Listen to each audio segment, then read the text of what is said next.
looking at the conclusion of the Nominees. Yesterday, the journey that started about about 4 days ago came to an end.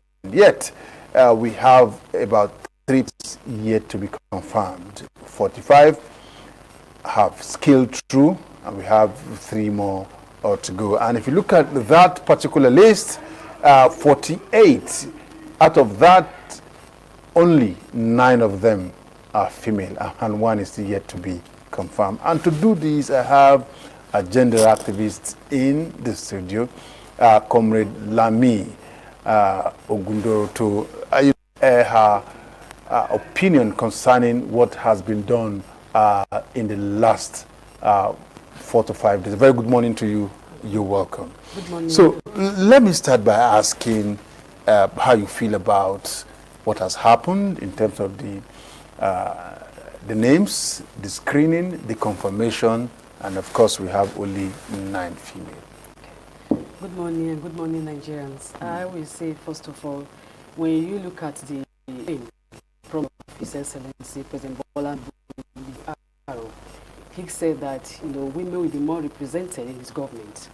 And also looking at the the APC manifesto, the New Hope of the Action for Better, where he said that equity and fairness will be his top priority in his government, that he will establish programs and policies that will promote more evolution in politics, governance, and the economy. And on this program, talking about social inclusion programs and political empowerment, where we are talking about. Looking at what the ministerial nominee ministers, we have 48 in numbers, and out of that 48, 9 are women. That's about 25% of the cabinet. Now, comparison of the previous government, we have of President Muhammadu Buhari, we have 43 ministers throughout the 8 years in the tenure, and we have about 6 to 7% of these 43 ministers were women, and that's about 6% of the cabinet of government. So having this comparison between 16% to 25%, what we have now, we now have about 9% increment. So for me, I would say that's an improvement. We move from 16%, of the previous government to 25% of where we are. Though we have 10%, cut down, because you look at the Gender Policy Act, we state the document recommend that 5% appointment should be allocated, to women all levels of government. So we have 10% now, but to where we are going now, as a good projection, meaning that we are moving from 16% to 25%, and I'm hopeful and optimistic, he will fulfill that promises to Nigerians. But Nigeria, we are looking at, Rwanda, for example. Rwanda today, has, approved laws, to implement quota system for women, and they are also privatize women to the extent of even including structures and processes at all levels of leadership. And today, Rwanda has, women in, increased participation over to 60%. Then we also look at Senegal, for example. Senegal also have approved their laws, what they call the law of parity. And this law of parity has 50/50%. And this, all political parties, must, No, go on. All political parties, must have nominate equal numbers of, men and women in all their party lists for their elections. And Equality. Equality. So today we have Senegal has improved in women participations from 22.6% to 42.7%. So looking at this projection in Africa, with Nigeria coming in, what we have now, we are not yet there, but I'm hopeful that they're in the right direction.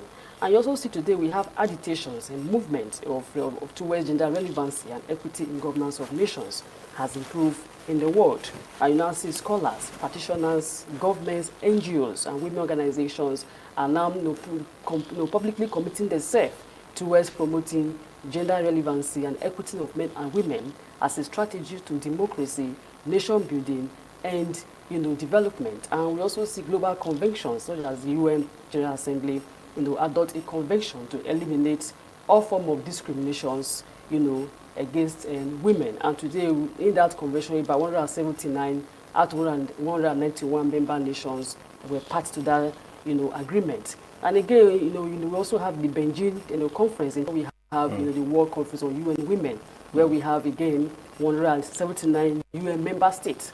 We're also, party to end women discrimination of all levels of government. But the issue, is about domestication. It started in Rwanda, in Senegal, and some other countries that you have mentioned. Yeah, if you look at the mode of participation in politics in those climes, with women is different from the ones we have here. It appears what we have in Nigeria, the women are just waiting. Go and win and give us our 35% affirmative action. You understand? You don't see them involved. So why are they not involved in the process? In the process.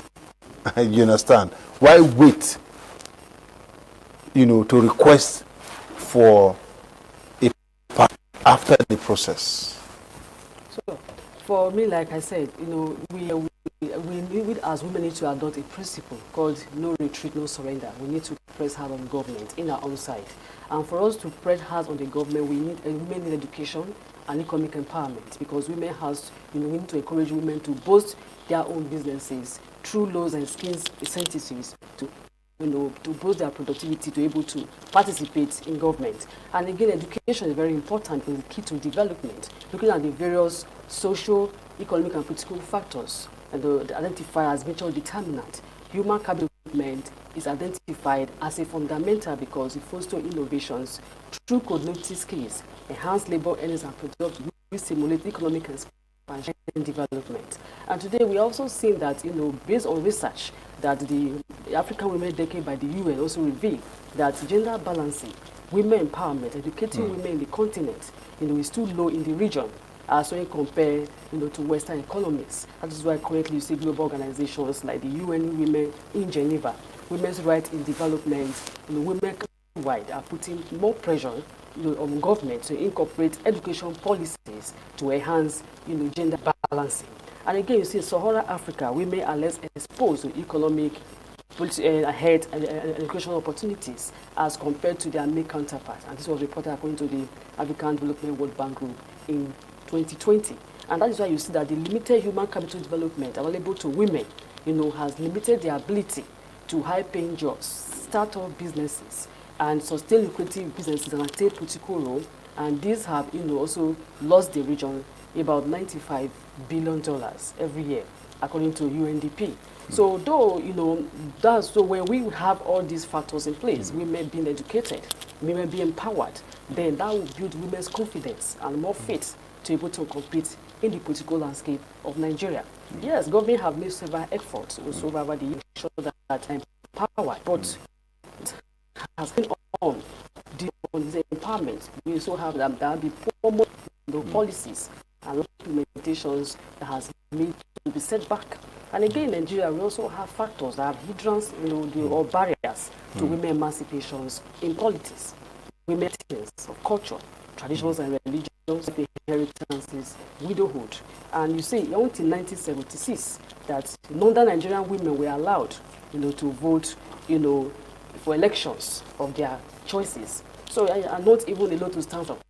Today, we have women are still victims of violence, thuggery, and intimidations in our political contest in Nigeria is violence prone. It's either a do or die affair, because we believe, the people believe that politics in Nigeria is through corrupt self-enrichment. So they do everything possible to win elections. And this kind of environment is not suitable for women. And this kind of participation is difficult and is a risk venture for women. And again, you also see high cost of party nomination fee. Last election, you see a lot of political parties are placing House of Rep 10 million, Senate 20 million, and all that. So yeah, but some political parties actually reduce the fee for female. Yes, apart from saying, okay, we are giving free tickets to women to contest, what of the burden of the options of the logistics of the election? Women have to still do the yeah, but you can't take that away. And that is why there's even a legislation on that. So that's why we are saying that this should be put into law, that there should be the call down of women logistics by political parties to be able to implement, because most women don't have financial muscles to be able to bear this, even at 50% level, to bear this burden of logistics in our elections. So which area should be cut down now? Because you still have to print posters, you have to print face caps and T-shirts. You have to, give stipends to, those your fans, your supporters. You have to fuel the vehicle to one ward to another. And when you get to every local government, you have to, identify with the traditional ruler. And most times you have to give some cola. So which part should be reduced? For me, let's say this has to do with the political party, in the contest, and also women on their own side also need to be empowered economically, like I said, to implement this, political contests in their respective positions, also political contests in government. Okay, we're moving fast. Our time is ticking so fast. I also like to ask before we leave the studio, for what so far with those that have been screened, women, 8 of them. We hope the other one will also be screened too. What are we expecting from them? Because this country is yet to see an outstanding female minister. There are some ministries today. When you mention some names, when you mention some mentioned. For example, you say in the days of Oyebuchiku, if you mention work, someone say, when Mike was, like that. We are yet to get to that point where the name of a female is mentioned. How can we get there? So, going forward today, Nigeria is being demographic and organic, human race gravity.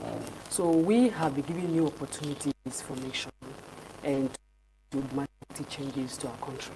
So I believe that with this kind of leadership that we have, this kind of women, that they be able to bring the kind of leadership that will raise Nigeria to the next level in the community of nations.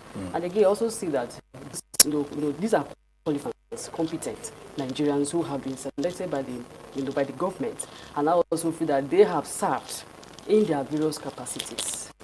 Bringing them back to the ministry appointment and various portfolio in that area of health sector or material services or infrastructure development or security.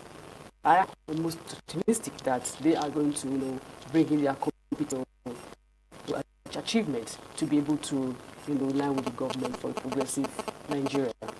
I must thank you for your time with us on the program this morning. Time is not our friend. So the discussion with Comrade Lami. Thank you for your time. I will bring you some other time again to look at other issues concerning women. Thank you so much.